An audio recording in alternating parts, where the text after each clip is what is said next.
नमस्कार मित्रों, कैसे हैं आप सब। उम्मीद करते हैं कि आप सभी बहुत बहुत अच्छे हैं।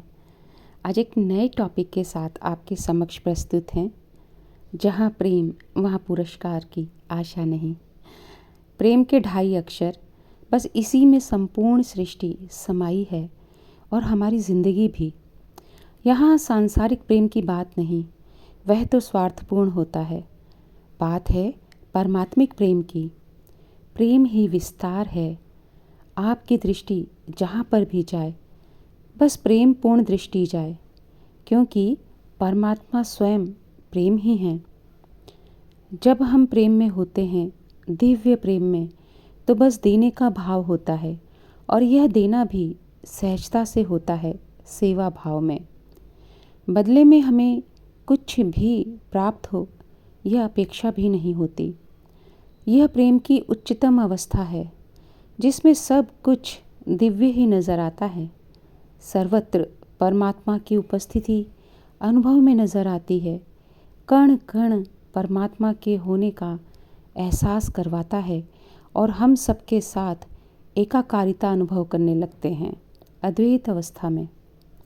फिर चाहे पेड़ पौधे हों, जीव प्राणी, सबके साथ एकात्मकता स्पष्ट रूप से नज़र आती है और भीतर प्रेम रसधार बहने लगती है सबके प्रति, क्योंकि भिन्नता समाप्त हो जाती है और अद्वैत दिखता है।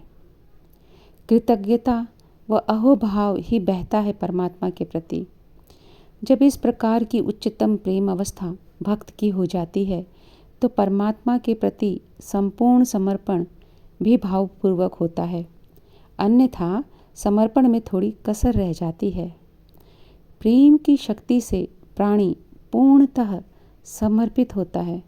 फिर भगवान अपने भक्त को कैसे भी रखें, उनकी मर्जी। भक्त तो भगवान के प्रेम में आनंदित रहता है और बार बार कहता है कि न अर्ज है न अर्जी, तेरे चरणों में मेरा सिर है, बाकी सब तेरी मर्जी। न किसी पुरस्कार की आशा ही रहती है कि मुझे बदले में कुछ मिले, मेरी तारीफ हो, सम्मान हो, कुछ भी नहीं। ऐसी सारी अपेक्षाएं भक्त को नहीं रहती।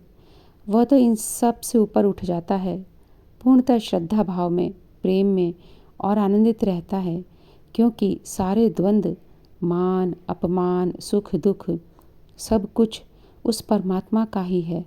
तो भक्त भगवान की हर वस्तु प्राणी से प्रेम करने लगता है और आनंद में रहता है। उसे सर्वत्र नारायण ही नज़र आने लगते हैं। तो फिर वह घृणा किससे करे। अगर हमारे भीतर प्रेम के अलावा कुछ है, तो समझना चाहिए कि दिव्य प्रेम भीतर प्रकट हुआ ही नहीं, क्योंकि जहाँ प्रेम है, वहाँ किसी अन्य का स्थान है ही नहीं। प्रेम का विस्तार ही तो है कि हम प्रेम में कुछ कार्य करने का सोचते हैं, कोई लक्ष्य बनाते हैं ना, तो जब तक अपने लक्ष्य से भी प्रेम नहीं होगा, हम उसके प्रति उदासीन ही रहेंगे। अतः सारे द्वंद्वों से ऊपर उठकर भक्त को बस प्रेम व प्रेमी बन जाना चाहिए। फिर प्रियतम प्यारा परमात्मा अपनाए या ठुकराए, ये भी उसकी मर्जी। हम तो हो गए उसके। बदले में किसी भी प्रकार के पुरस्कार की कोई आशा ही नहीं। बस है तो प्रेम, प्रेम, दिव्य प्रेम। धन्यवाद मित्रों, बस आज के लिए इतना ही। आप सभी का हृदय से धन्यवाद। प्रणाम प्रभु जी।